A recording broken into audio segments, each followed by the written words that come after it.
Happy Cinco de Mayo. I hope you are enjoying the beautiful weather and you had a chance to get out for a walk or whatever this morning. All right, so today we are going to make spinach and mushroom quesadillas. Okay, I have some whole wheat tortillas here. All right, and they are just as delicious. One good thing about quesadillas, you can put any ingredient you want in there. Like it's just so easy.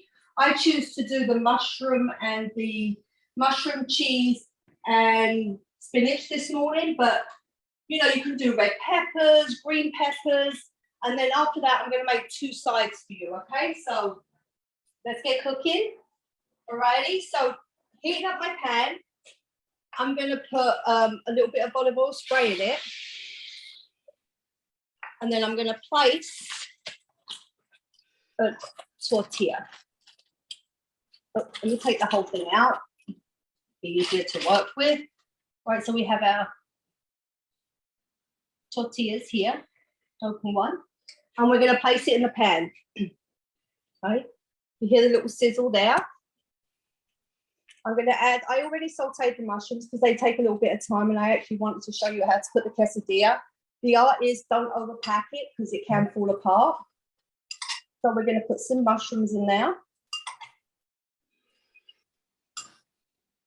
And then I saute some spinach, just plain spinach with salt and pepper and a little bit of olive oil. So we're going to add some spinach.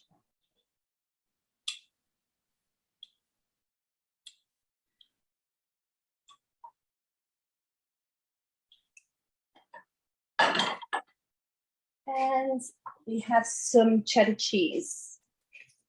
We're going to add a little bit of cheddar cheese on the top. You don't have to put cheese in it though, it's up to you. And also I ended up buying the vegan cheese that you told me about, Francis, and it tastes like Swiss cheese. It's actually very good. So I do have vegan because my son's vegan at the moment, he's training. Right, so I'm going to push that over, and you can see, you can start patting it down. And it's going to take literally 2 minutes to cook. It's really and you can prep these ingredients before, you know, the middle, and then when you're ready to eat, you can definitely go ahead and do that. So I'm just like patting that down. 1 minute. We're going to turn it over. Whoop.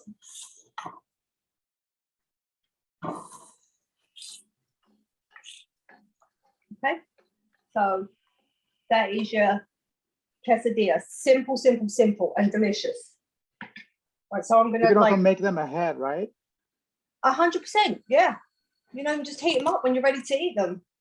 Yeah. I like mine like a little crunchy, and like it really, like the tortilla bread done. I think it tastes really good. So, but however you want to do it. So I'm going to turn this off for now, right, and move over to. So I'm going to make a homemade salsa and a homemade guacamole. One thing I learned about avocados today, because you know, like a couple of weeks ago, I had brought 2 avocados and they was both bad inside. So I looked it up, and one of the tips was if you see the stem on, which this stem was on, they're usually really good inside. So it did work for me. I was praying to the heavens today that my avocado was good because it was depending on this dish. All right, so I'm going to add the avocado. I already put one in there. And with a spoon, we're just going to scoop out the avocado. All right, so let's scoop all that out, all that good stuff. And it's a really nice avocado. It's perfectly. These are the Floridian ones. I know a lot of people like the Hess. I prefer these, so I got this one. Okay, so here's your avocado in there. Right, let's move this out of the way. All right, so with this avocado, we are going to put in a little bit of jalapeno. You can use half of one if you don't like it too spicy, or if you don't want to put it in, you don't have to. A little bit of, tiny bit of red onion. I'm not going to put a lot. I mean, I love red onion, but my family don't. So I'm just going to like put a tiny bit in. Now, the tomatoes, I use Puma tomatoes for these because they're not seedy, and you just like literally when you open them, I wish I had one to show you what I did. You just scrape out the seeds because you don't want a wet guacamole. Okay, so we're going to put some tomatoes in there.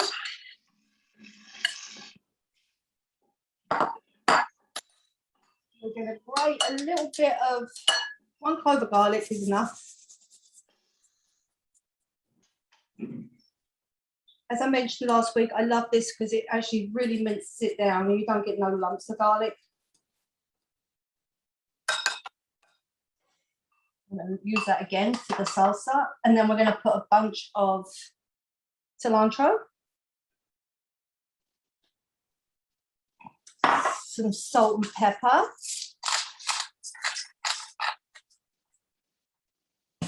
Salt and pepper.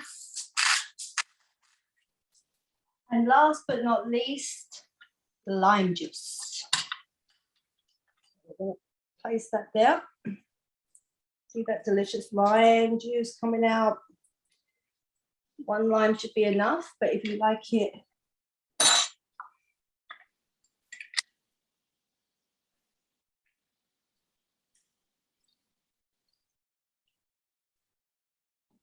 that's it. Now with a big fork, we're going to mash everything together. Probably should have got a bigger bowl. It's quite a lot of avocado. All right, so I'm going to push that to the side 1 minute. Let's do the salsa. So salsa.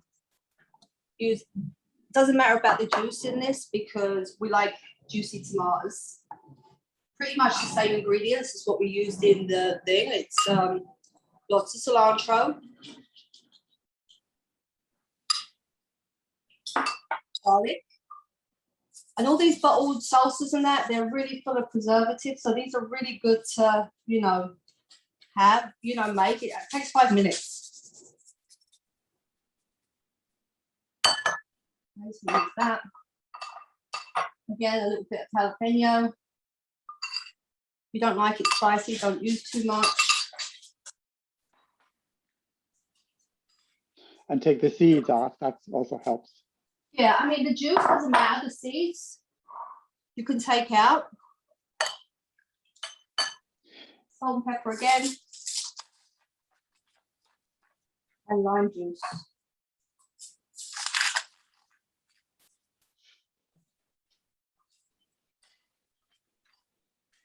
I would use a whole lime for this. And the longer this sits, the better it tastes. You know, if you make it in the morning, ready for your evening meal, it'll be perfect. Guess what we're having tonight? Perfect. I'm going to use another half a lime, but I'm not going to cut it right now. Just give me a second. So, there is your homemade salsa. Put some in a bowl.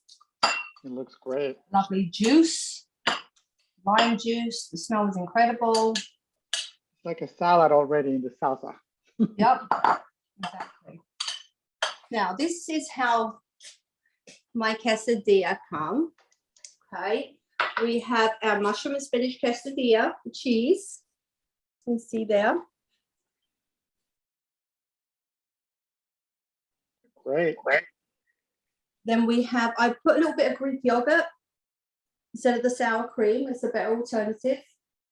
Put a little bit of salt and pepper on it if you like. And the salsa, and of course the guacamole. And because it's Cinco de Mayo, although this is a little Cuban, I did a mock mojito. You can use seltzer. I ground, blended fresh mint and lime and lemon juice. How beautiful. It tastes good.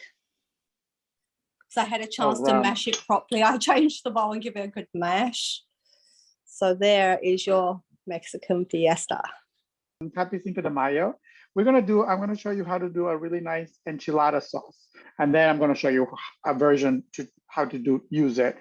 That is not enchiladas, but obviously you could have used it for enchiladas, but just to show you something different. And I'm going to start showing you how to work with dried chilies. So these are some dried chilies.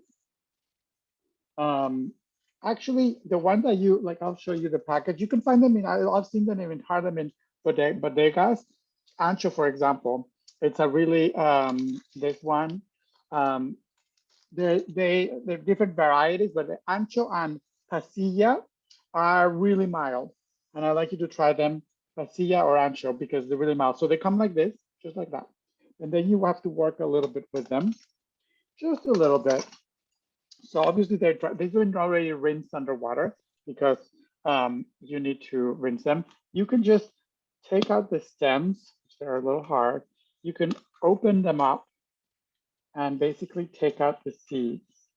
We don't want a lot of the seeds in them. So you see that little stem part, we're going to remove that. And they actually, the seeds kind of like fall, you see it in my, falling in my bowl. And you don't have to be perfect. A little goes a long way, but the more seeds you take, the less spicy it's going to be. And this one, let's try this one. Break it like that. Also, you don't want to use the stem. Look, actually, these ones are, you can either break them a little bit open, but these don't have as many seeds. So see like that. And then you can just remove kind of the inner part. I'll show you with the little end doesn't even have any. So I'll show you with another one. Tear the stem off, empty all those seeds out. If you're in doubt, just open it a little bit. Doesn't matter even the sizes, because you know the salsa is all going to be blended. So that's it. You leave a few in, it's fine. Okay, so that's how you clean your chilies first. And then I'm going to show you what I did is put it in a bowl with water, and I added a handful, and I don't see if you can see them in the bottom here, a handful of raisins that they're basically going to plump in there, some raisins. That's going to add some sweetness to our sauce. A lot of enchilada sauces for sweetness, they add sugar, but you know, we do things a little differently. So these are all the chilies that are like that, and so they're going to be soaking nicely. That liquid you see there, that's liquid gold. So you're not going to, you're going to use all of that. Now, as you've seen already here in my pan, I already started a little bit of oil and onion and a couple of garlic cloves that I already started sauteing there. You see a little bit of color that I'm already getting, that's perfect. The other ingredient I'm going to use while that keeps cooking, medium heat, is I'm going to also add a fresh, this is a red bell pepper. I want to keep obviously the color red for an enchilada. If I were to add a green one, it may change darken the color. Not that it's anything wrong. If you have it, use it. But same thing, remove the stems. And then this one's also like that in large chunks. We're going to just add it into our pan. Hope you can hear it. So what you're going to do is saute this. The onion is almost done, so I would just saute this a little longer for the pepper to cook, maybe a few more minutes. Oh, and you can add, if you want a little extra sweetness, you can also add some raisins there. It's fine. And I know I mentioned, yeah, there's a couple of like 3 garlic cloves. This is going to be garlicky, but we're going to do a lot of salsa, so don't worry about that. So what you're going to do after 4 or 5 minutes, then you're going to get your we're going to season this first. Don't forget. Pinch of salt, some pepper. So I told you that the ancho and the pasilla peppers are mild. So you can keep those mild. I'm going to add like a pinch of oregano. And then I'm going to add, this is a 1/4 teaspoon of ground cumin and a 1/4 teaspoon of cinnamon.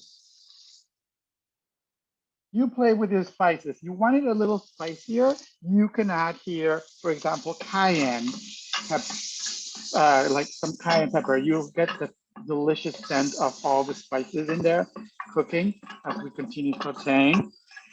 You don't want to burn obviously the onion. That beautiful color that you're seeing is great.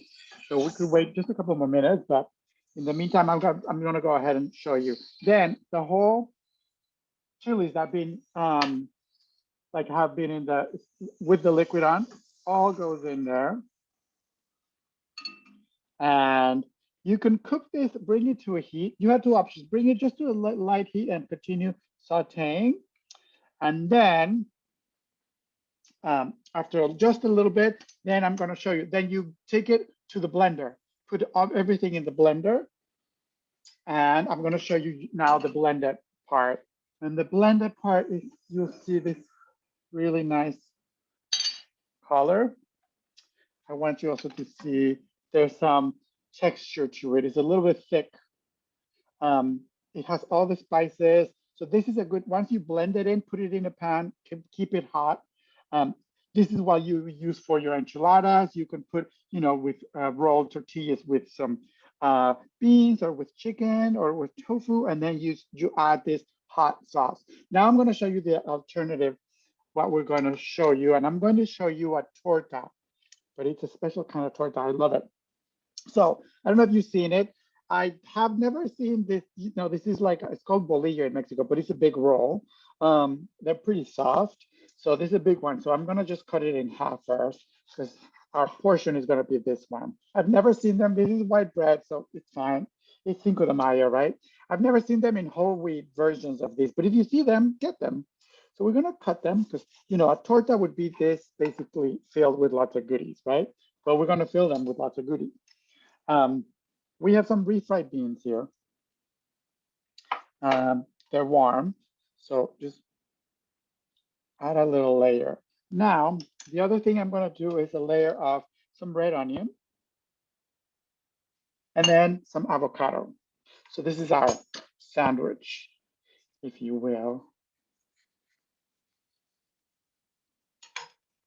So let's see how, oh, it's a good avocado. That's good. I guess I should, yeah, it had the stem on. So I guess, Sam is on a good roll for that tip.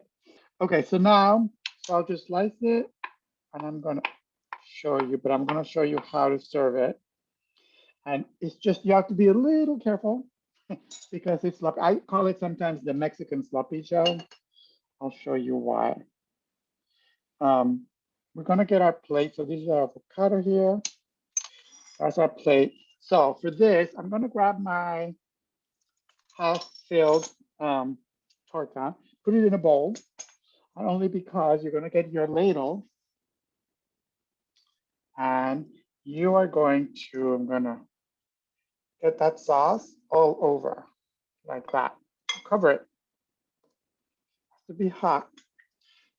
Once you've done that, then you can actually carefully move it to your plate. Then we can add a few slices of the avocado. Now this is my top of the sandwich, but again, I'm gonna just drizzle it with the sauce, top and bottom. And then pick it up and they'll start softening right away. And then once you pick it up, then you can actually get more of that sauce. Oh, so you can see it. So then you just definitely add a lot of that delicious sauce because it's the whole point. And the way you eat it, you literally go with a fork and a knife. It gets really, really soft. And then you just go like that. See how it comes into pieces? That's how you eat it. You kind of like slice it, pass it around in more of the sauce, and then you eat it. And it's delicious. I recommend you to have it. Sometimes they sprinkle it with a little bit of sesame seeds if you want, but I like it just like that with a really good flavor of the sauce.